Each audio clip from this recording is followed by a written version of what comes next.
Let's chat to Gary Neville, because Gary's had a busy weekend. He's at Villa Park for the big one today. He was at Tottenham Liverpool yesterday. Gary, hi there.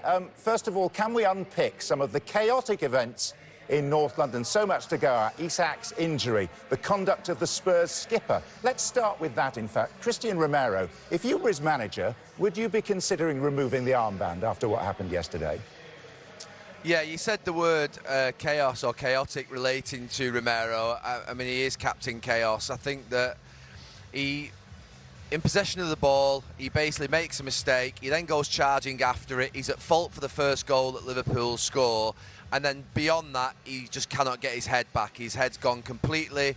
He doesn't get his composure. He then tries to win every single tackle on the pitch, take every single throwing, take every single, jump for every single header, and it becomes a bit of a mess, and he just retaliates. And look, I think if you're Thomas Frank, you want your captain to represent you at all times.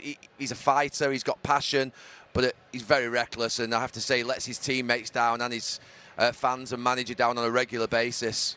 Let's move on to more positive things. Aston Villa's form, 15 wins in 17, third in the table. Are they genuine title contenders, Gary?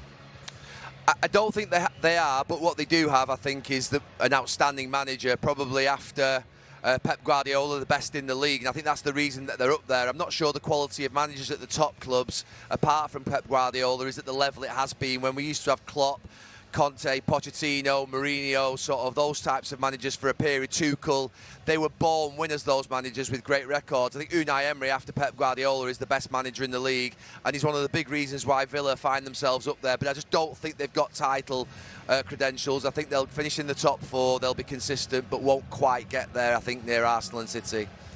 Gary, I had a strange experience on Monday night. I went to your old club, Old Trafford, for Manchester United-Bournemouth, and came away entertained. What was going on? Yeah, completely different than the previous couple of games against Everton and West Ham. It was thrilling on Monday night, and I said at the time that whilst the result's not great, I can live with that. Walking away from the game at Manchester United, you want to be entertained, you want to see attacking football, you want to see some element of risk, and we saw that. And it'll be interesting to see whether they can replicate that today. Not having Ahmad and Burmo, obviously they've lost those two players to AFCON, leaves a massive hole in their team, and they can't fill it with players with anywhere near the same level of attacking quality. And a final question. On the title race, we're almost at the midway point of the season. If I ask you here and now who your title favourites are between City and Arsenal, who are you plumping for? I'm not going to change. I'm going to stick with Arsenal, but just. Great that you could join us. Thank you very much. Happy Christmas, and Thanks, thank John. you for leaving so much chocolate here for us to eat from your recent visit. We are Thank you very yumming much. it up. Cheers, Gary. Hi there, I'm Rebecca Lowe, studio host of NBC's coverage of the Premier League. Don't forget to hit subscribe to watch more videos all season long. And for even more Premier League content, from original series to live matches, head over to Peacock.